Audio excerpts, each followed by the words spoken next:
What's going on, everyone? My name is Nicholas Merton here at DataDash, and today is June 27th of 2022. Well, folks, I hope you all are having a fantastic day wherever you are, because in today's video, we're going to be kicking off a new series here on the channel that I like to call Macro Mondays, where we dive into all the major macro topics from the Federal Reserve and its treatment of inflation, as well as what's going on in the commodity markets and the supply chain, to tracking equity markets and commodity prices, as well as cryptocurrencies, our bread and butter here on the channel. We've got a lot of things to dive into. It's going to be a very educational video, so if you guys happen to like it, consider dropping a like, and we're going to kick things off right after our quick sponsor.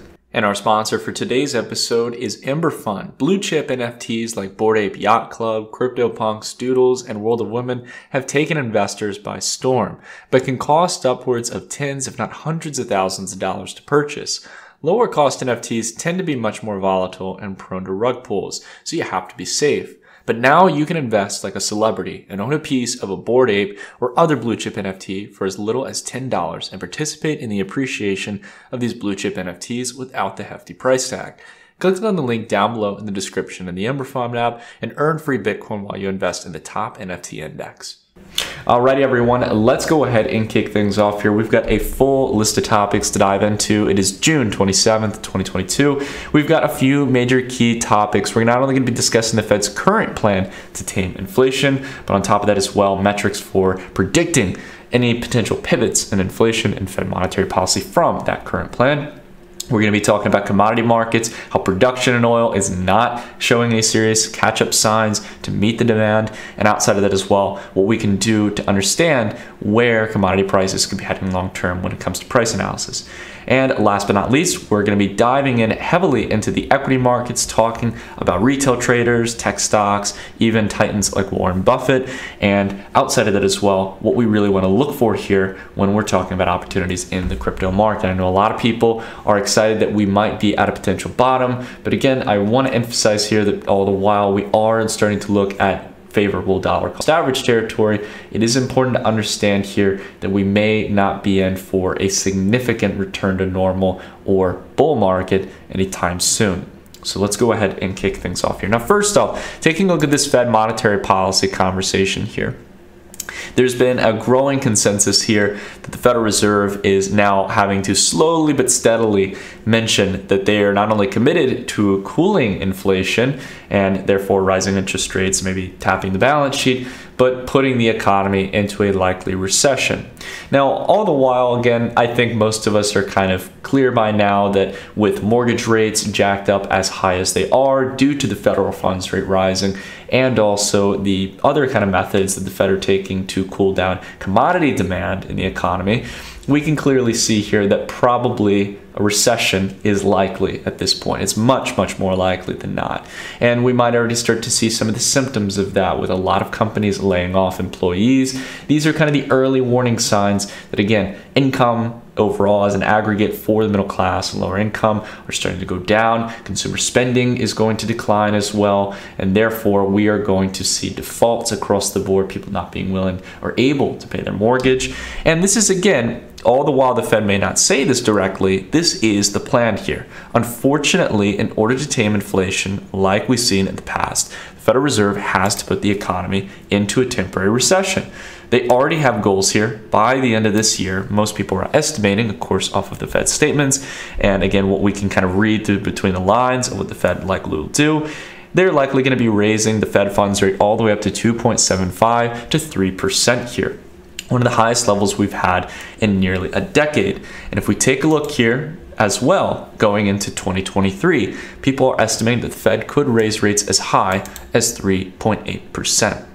Now, if you guys understand what the federal funds rate is and what it means for the base cost of all lines of credit or loans that people take out, this is setting unprecedented levels of damage, not only to kind of more short-term consumer loans like consumer credit lines, their credit card, which is going to, again, harm consumer spending here in the economy, probably bringing it back to more healthy levels. But on top of that as well, it is going to mean some severe damage for the housing market. As with a rise in the federal funds rate comes a rise in mortgage rates, meaning that it's going to get more expensive in the near-term future going into the rest of this year in 2023 to take out a loan and buy a home. Only those who, again, are probably taking shorter term loans and have the cash on standby are going to be taking those loans. Most people will not be going out and purchasing homes right now because the yield, or excuse me, the rate that they got to pay in this case on that loan is getting towards crippling points. And to be honest, this is by design here. The Federal Reserve is specifically trying to cut down basically consumer spending, consumer investments and assets such as stocks and housing properties in order to cool down the economy here, tame that inflation and get things back under control here. Now, I want to spend some time here to talk a little bit about the equity markets here as we will go throughout the conversation. But before we dive into equity markets, all the while equity market price analysis can be very helpful, it sometimes can leave us short-sighted looking for arguments here for the best case scenario, right? It's already been bad enough, right? We've already corrected about 30 to 35% across the indices. Isn't it time for an imminent rebound? Well, while we might get a relief rally, I think it's very important that we turn towards the market metrics that are really going to signal a long-term reversal or pivot in Fed monetary policy. So as we discussed here, we need to understand what the Fed is likely to do here, or what it's looking for within market metrics before it makes a severe pivot that is going to turn it from more of a hawkish stance to a more dovish in this case. Basically propping up financial markets and not tightening monetary policy, whether that be interest rates or the central bank balance sheet, as heavily as it would before. Let's go ahead here. We're going to take a look at some of those market metrics. There are three key ones that I want to spend some time talking about here. First off, we've got the US 10-year Treasury yield.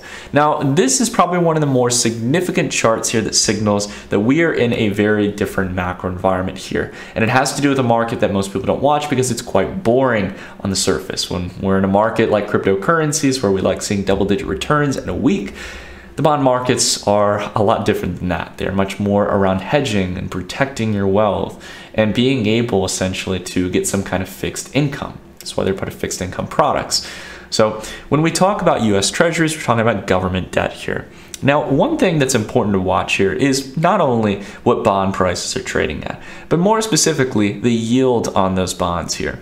Because inversely here, we tend to see that bond prices go down when bond yields go up, right? And vice versa, bond yields go down when bond prices go up. And we know that the Federal Reserve, as a big part of quantitative easing over the past decade or two, has been purchasing government bonds, stimulating government spending.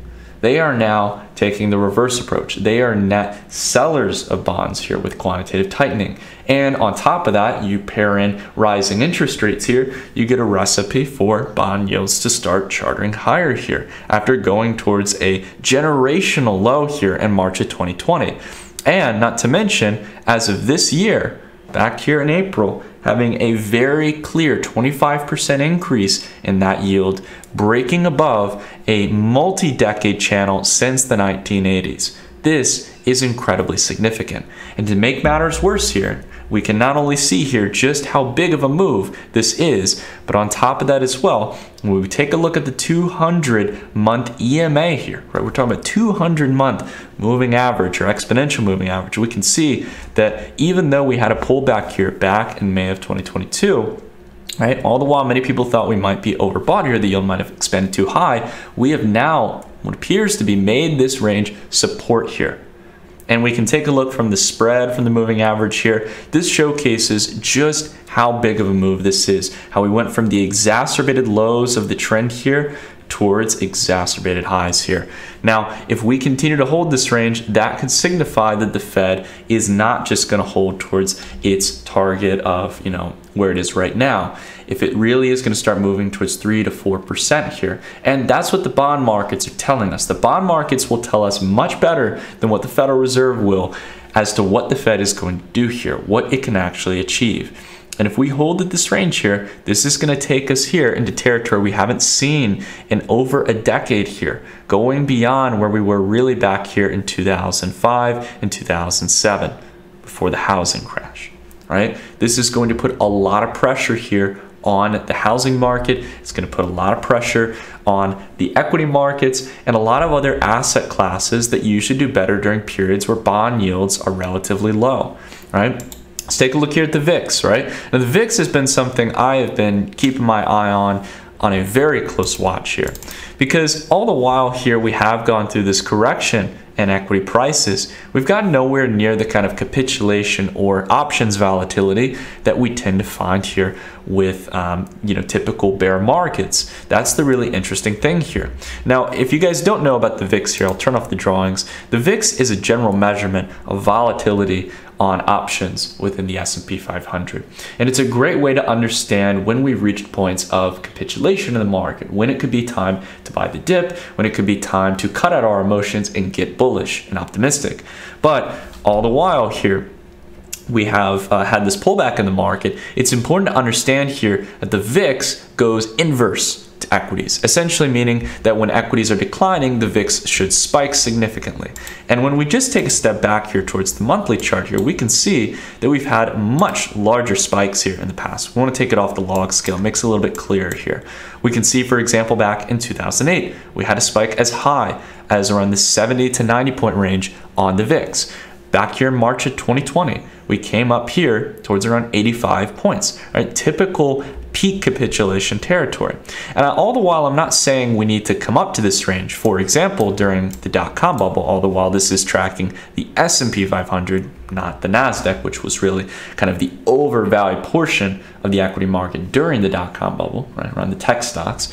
All the while here, we have not reached to these highs, and we don't have to. We should probably see a couple of retests here during this range. And I think what's the most telling sign here is that all the while we may not get some dramatic spike in the VIX like we've seen during these more capitulative, fast selling periods like back here in 2008 or here in March of 2020.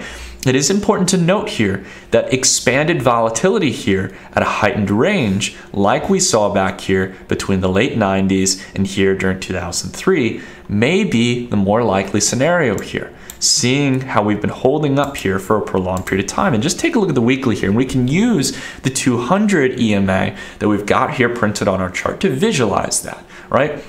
And this is taking the last 200 weeks here. And we can see that since here in March of 2020 here, whereas we should be seeing some kind of downward trend here as the market's recovered, right? As we've started to correct, we've been holding this higher band range, the highest average we've seen here since back in February of 2013. And it does not look like we are looking to charter downwards just yet. Until we start to see a substantial break from this range here, we should be continuing to remain relatively passive, especially when we break it down to the daily time frame here.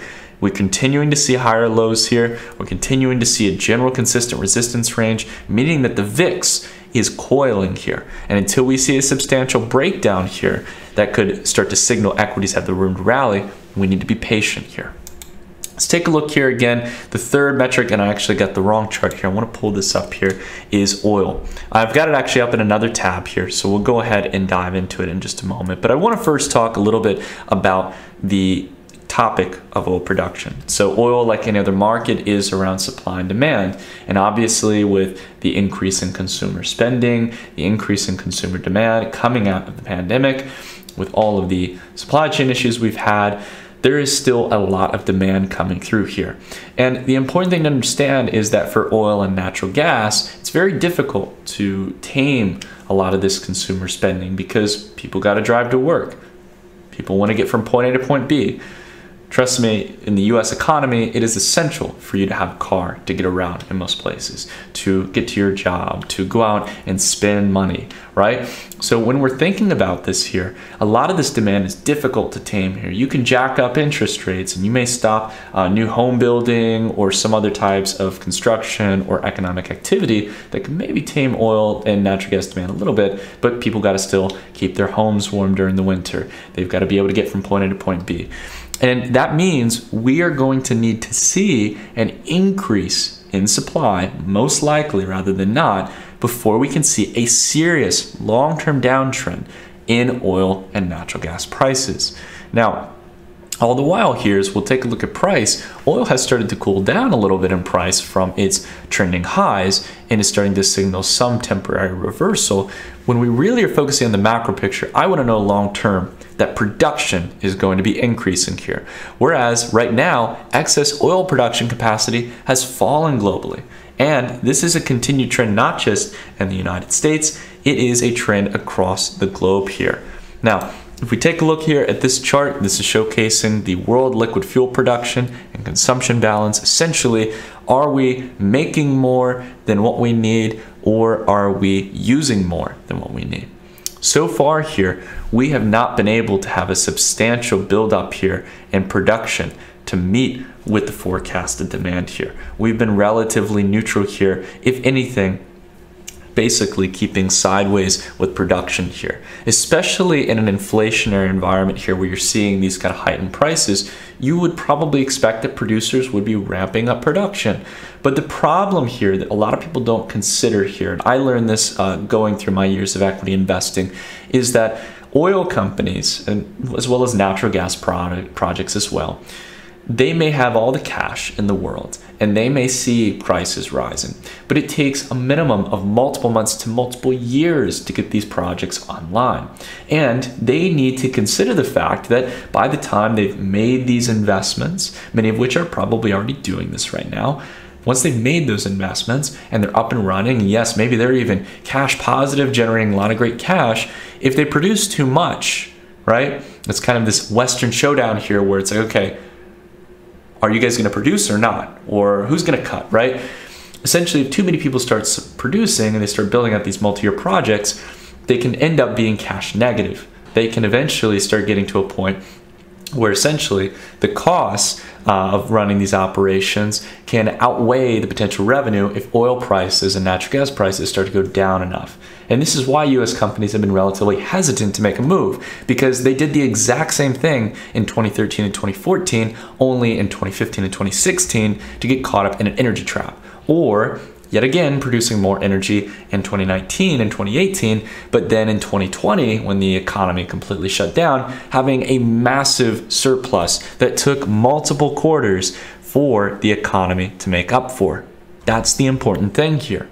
It's important to understand here that oil companies are not going to come rushing to the rescue here. They're already running enough operations as is, and they're enjoying the benefits of that production level with the current price level that we're currently at. Now, I want to go ahead here and take a look at oil prices here, because all the while oil has been on an absolute killer trend here. The one argument that I would say the bulls and equity markets and more speculative markets like crypto have is that oil's price has started to teeter a little bit. It's not looking as confident as it was before, and it is showing some signs that it might be temporarily overextended. But that doesn't mean that oil is going to absolutely start collapsing over here, right? Again, we need to see a change in the supply side probably for this to start reversing downward. All right, now when we take a look here at the weekly or 2-week chart here, maybe to kind of compress market price here and get a better reading, we can see here that we're typically in overbought territory here comparative to 2008. The resistance points here of 2011, 2012, 2013, and 2014 respectively. We are in this over $100 a barrel territory here for oil's price. Now, all the while, many people would say that it's time to run for the hills here, on your oil positions or energy companies, right? I would say not so fast here. All the while here, we are going to be looking to see if there is some kind of breakdown in price. It's always important to understand that previous resistance, all the while very important for technical analysis here and trend analysis, can easily be broken if the macro sentiment is in check. It's exactly what happened here from the 80s going in here to the early 2000s, where we saw oil make a rapid expansion from $45 to $146. If you think it hurts now, wait until there isn't a major supply increase and demand remains the same. All right, that's the important thing to keep in mind here. Unless the Fed really sticks to its guns here, raising interest rates, and really puts the economy into a significant downturn with commodity producers potentially continuing to bolster production, oil is not going to see any substantial change. It might trend sideways for a little while, but that is going to keep inflation at heightened territory here. We need to see a significant cool down in commodity demand before we can start to get confident that asset markets are going to see some relief, that easy money can return to the economy, and the Fed can continue printing money as well as lowering interest rates or keeping them at much more moderate levels than expected. Now, one of the clear signs here, again, the commodities might be in for a temporary top is natural gas. But I would like to emphasize here again, natural gas has been in a really solid upward channel here.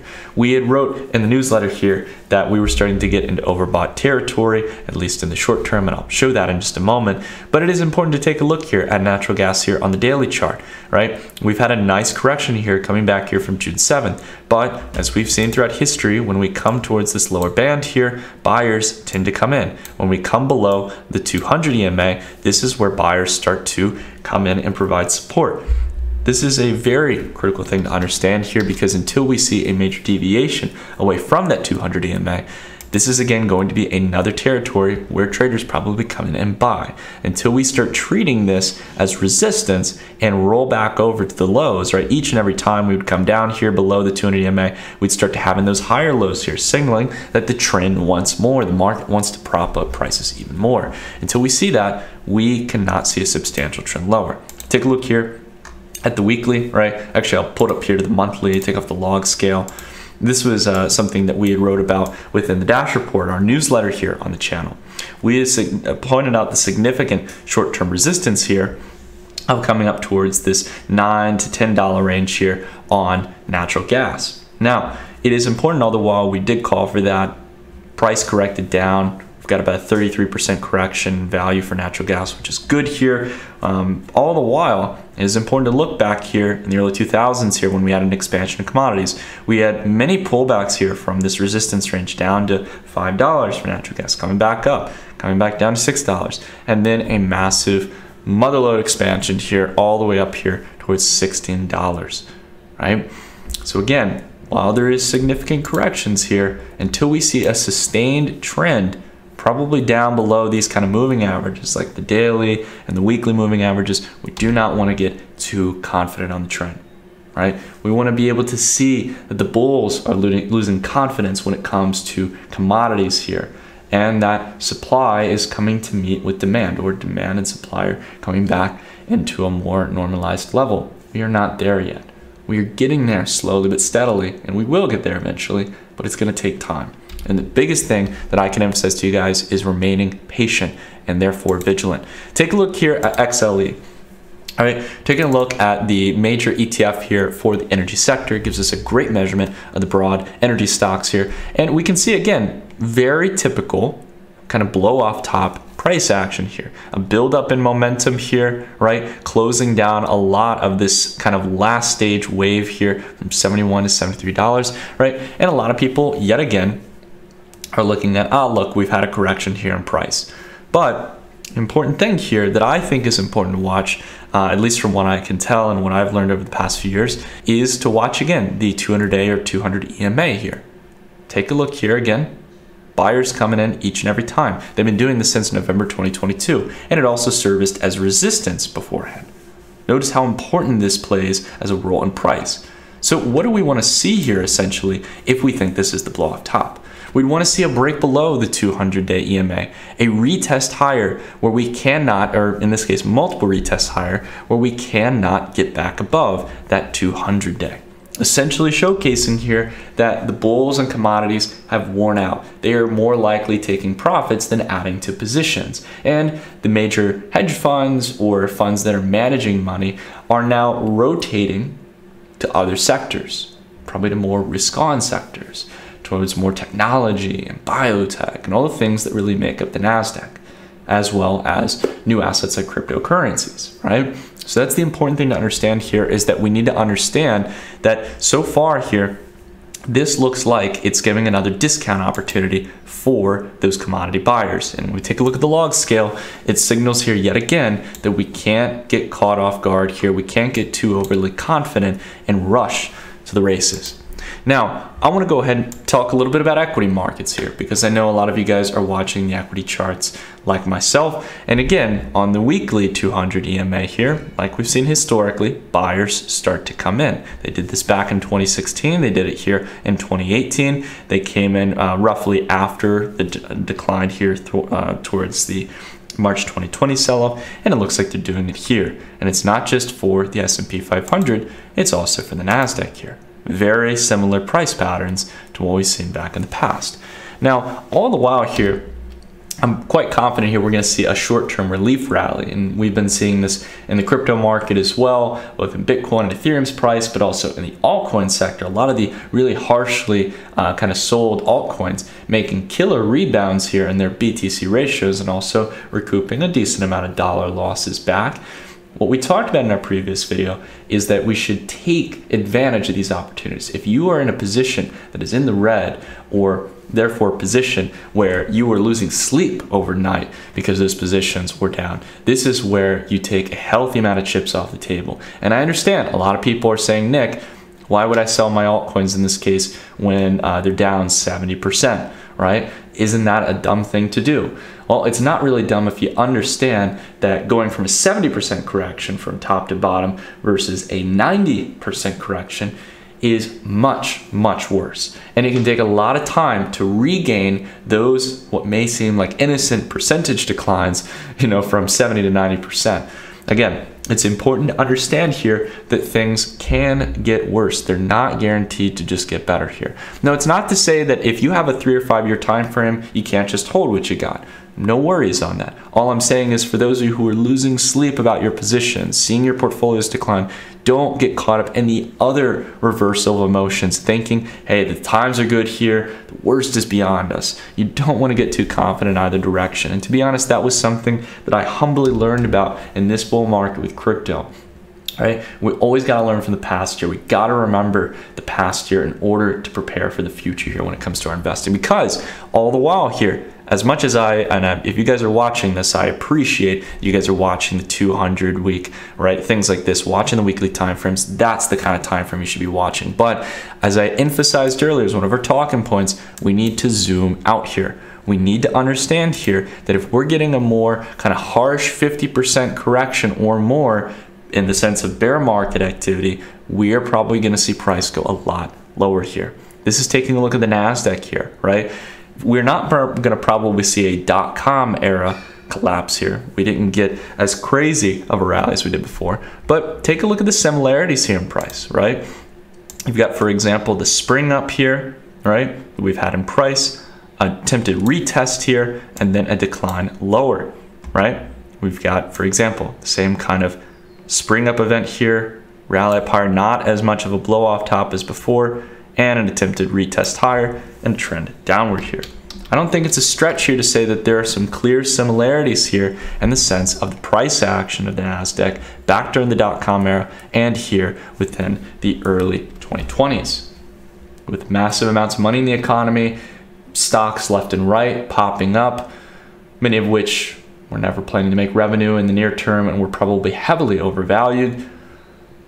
These were all the clear signs here. The immense retail trading, very similar back to the .com era in that case, right? History doesn't always repeat, but it certainly rhymes here. And if we consider, again, back to our point here, right? A lot of people probably thought, oh my gosh, the NASDAQ's down 40%, time to go all in. And yeah, you got your relief rally here. That's great, you got the relief rally. But if you held in, you had a long-term time perspective, man, you are going to have a very, very, very long time horizon here to make back your money. In fact, a whopping 182 months to get back up to the previous all-time highs. Or if you're just talking about where you might have, if you would have bought the dip there, right? Still, 157 months. I don't know about you guys, but I don't want to wait 10 years before I get my investment back to break even. And this is important to understand, guys. We sometimes get too confident here. And all the while here, yes, I understand many of you who watch the channel, for example, know that we were a bit late to really kind of seeing that we are in a bear market here for crypto. It can continue to get worse and worse and worse and worse. Optimism for the past 2 decades has really paid, but when the Federal Reserve has to deal with inflation, we just have to simply turn towards history and realize just how bitter it can be on equity markets. If we take a look back here at the S&P 500, notice how when we entered in after a great multi-decade expansion here, when we went into an inflationary decade, into the 70s, equities remain relatively neutral, right? Whereas we were trending higher here, momentum stalled here, and lack of faith in the currency started to hamper equity markets. It took us until 1982 to really start trending back higher here and starting a significant uptrend going into the 90s and the early 2000s. We may be entering into one of these periods here where equities simply don't bring much return here in regards to price, or worse off, go through a heavy correction, moderating back towards this 200-month EMA. Okay, so again, keeping those expectations as conservative as possible will be a big help in the long run. I want to take a look at Apple here as well. Another great sector to focus on here is the tech stocks, right? All the while the tech stocks, which have been major market leaders for the last 2 decades, they have absolutely consumed the Nasdaq, these major tech giants like Apple, and we'll take a look at an aggregate in a moment, right? These have been the stocks that have been leading. During corrections, they are bought up quick, and they should be leading the major indices. But what we find here, according to history, is that not only corrections can get much worse. This is the 200-week for Apple. Usually during these kind of typical corrections, even kind of things that might not be considered full-scale bear markets like most people traditionally think about, usually come down to this range, which we have yet to make contact with. We need to only look at the aggregate of Facebook, Amazon, Google, Netflix, Apple, and Microsoft. And take a look here at the trend we've been seeing in price. Now, we've got a double bottom here in the short term. This has brought a lot of confidence, and we saw about a 5% move in those tech stocks the other day. Nice little bump up here. But when we really start to zoom out here, right, we've really broken far away from the 200 EMA. Even if we take a look at the log scale here, this is a significant breakdown, something that we haven't seen in multiple decades, really since the dot-com era, seeing this kind of expansion here away from the trend. And we can see back here in the past, right, the clear telltale signs we talked about. That EMA, which used to serve as kind of buying range here, or something that price was able to get above and make support again to trend higher, has been now treated as resistance. The key point here to understand is that if the tech stocks, which have really been the driver of a lot of the optimism and excitement and returns in equity markets for the past 2 decades, are now starting to be laggers, they're not keeping up, we need to understand that there needs to be new market leaders. If these stocks are no longer going to be leading the market, these multi-trillion-dollar equities, and as a matter of fact, probably going to continue declining for a little while or pushing sideways, that's going to make the annualized returns of equities less favorable. And it's just going to feed into this negative feedback loop until there is the last topic we're going to be talking about today, which is capitulation. Now, I understand it's not a fun topic here to talk about. All the while, we may see some kind of relief rally here again until we are able to really reclaim above this range here, the 200-week EMA, the 200-day EMA here, right? Showing that the bulls are in charge here, that we can turn these previous ranges of resistance into support. Nothing is too substantial or guaranteed yet. And that's why I want to spend some time to talk a little bit about retail capitulation. This is an important topic to understand, guys, because it's not something that I wish upon anyone, but it is a reality of the markets. People who are going to get chopped up and thrown out when it comes to investing are more likely retail traders. Now, it doesn't mean that you as a retail trader, and those of you who may not know, retail traders are like everyday people, like you or myself. We're not major hedge fund managers. We're not managing multi-million-dollar portfolios. We're not institutional bankers. We are everyday people who have a brokerage account or a crypto exchange, and we're trying to invest, right? It is until those people are flushed out, both by buying at the top during peak euphoric periods, like we saw back in 2020 and 2021, and therefore selling those positions at dramatic losses during corrections. Only then can we really see greener pastures. Only then can we see a trend reversal. And the reason why is because the people who run the show, the big players here, they essentially like to enter into the market in 2 ways. They like to buy through limit orders, right? Essentially waiting for a specific price to get filled, and they like to fill up big, which means they are going to need 2 things. They're going to need market sell side pressure from retail traders who are just over it. They need to sell their shares. They need to get out of the market. They're worried. They bought the dip, what they thought was the dip, and then it rolls back over, and there's just peak capitulation and fear. There's also liquidations as well, but on top of that, stop hunting, right? Where prices go down enough in this case, where you're essentially activating your stop loss, market selling your position, and allowing institutional investors to buy at a nice sweet discount who aren't thinking with their emotions. I'm not saying that this is you guys. You guys, if you're here right now, are probably ahead of the herd in this case when it comes towards preparing for what to do and what to look out for here when it comes to spotting opportunity. But my point here is that the general retail traders, those who are speculating on famous stocks like GameStop, right? Or Palantir, right? The typical Wall Street bet stocks. These are the kind of companies that all the while they might see a bit of a relief rally here in the short term.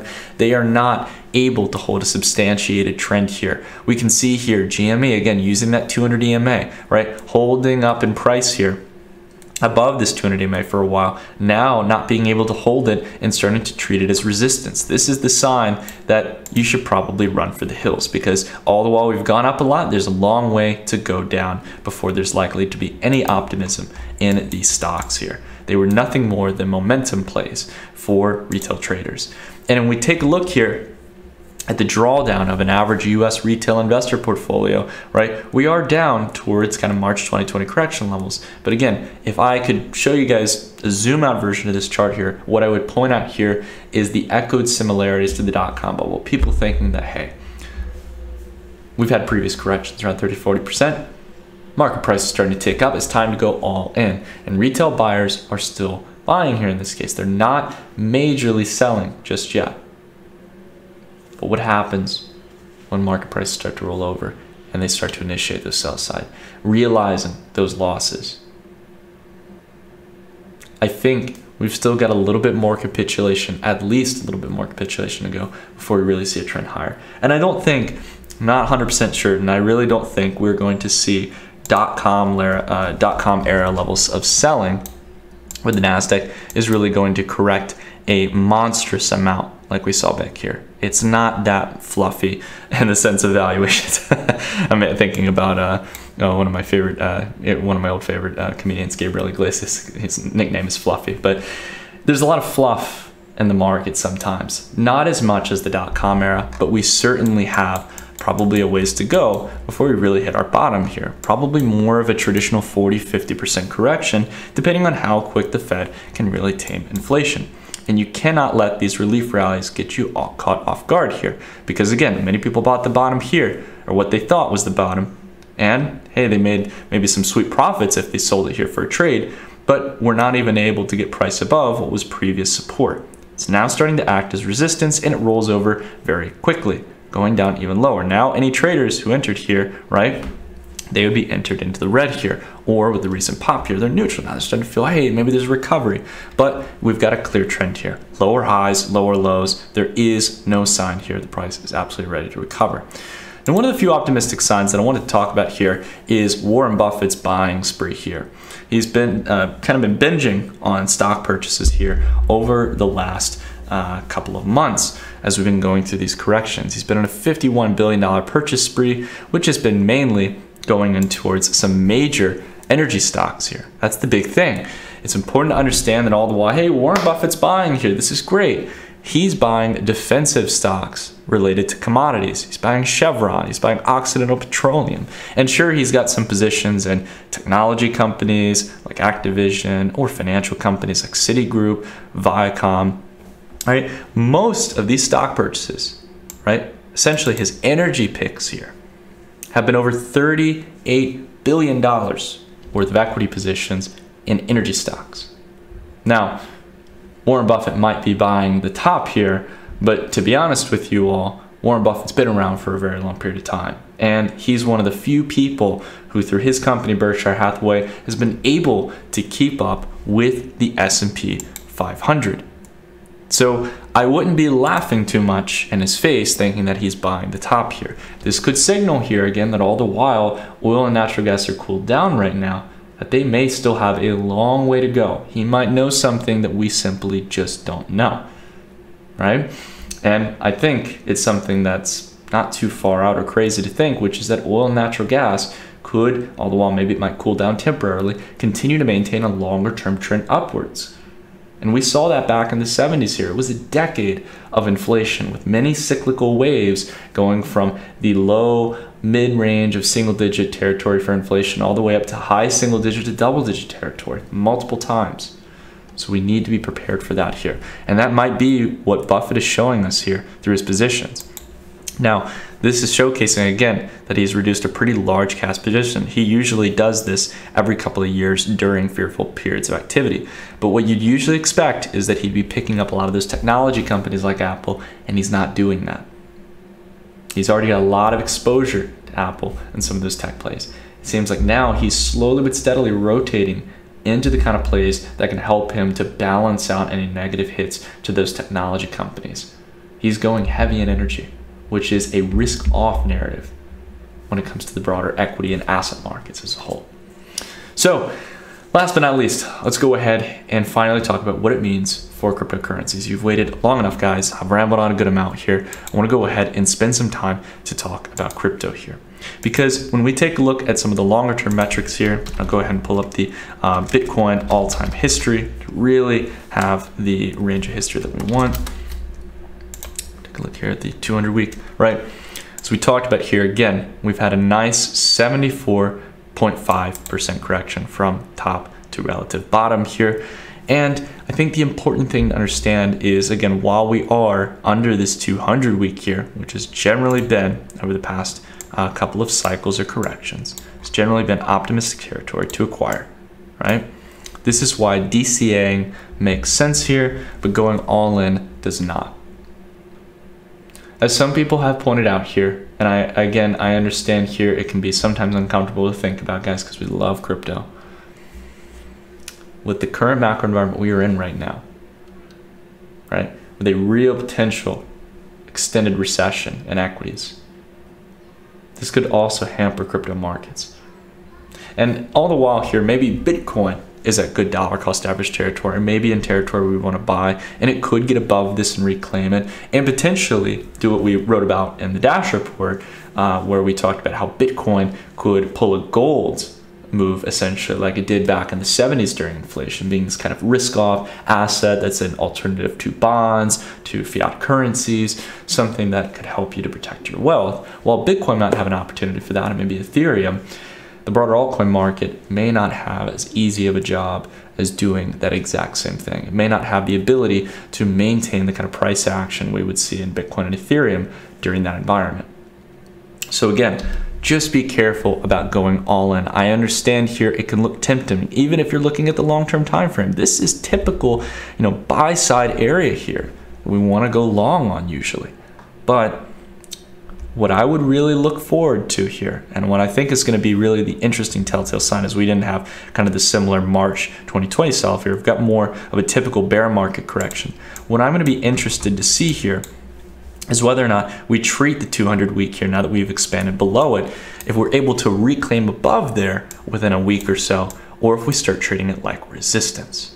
And that is going to be your telltale sign. It was your telltale sign to go long here in 2019, and it was your telltale sign here in March of 2020 back in the past, as well as back here in January 2015 and here in August 2015. Each and every time we came below this metric, the week after or the weeks following, we held that 200-week as support. So far, after a major collapse of 22.6% below there, price is barely moving up. And the longer we hold below that 200-week EMA, it is going to be more and more of a telltale sign that there are not the kind of bulls that usually come in at this range to support price. The amount of cash, capital, and credit that would usually stimulate price higher. And if we don't have that, well, you can guarantee that more likely than not, the outflows are going to outpace the inflows. And therefore, market price will continue to remain where it is, or more likely than not, move lower. I'm not trying to be ultra bearish here, guys. As you've all heard me say before, I think dollar cost averaging at this point, if you've got that disposable income, makes sense, especially into the safer plays like Bitcoin and Ethereum. But with the relief rally we've seen in altcoins, the more speculative plays, I would recommend here, I can't give direct financial advice, but if you guys want to take my actions over anything, I'm looking to start taking some chips off the table into this strength we've seen. It's a smart thing to do here in a risk-off environment when it comes to the macro perspective. All right, guys, I've rambled on enough here. If you guys enjoyed this video, please consider dropping a like. Leave a comment down below on what you guys think about what we discussed here in today's video. This has definitely been one of the longer videos I've done in some time. I hope it proved valuable for you guys, helped you navigate the macro environment. But until the next one, thank you all so much for watching. I'll see you all in the next video. Take care, everyone.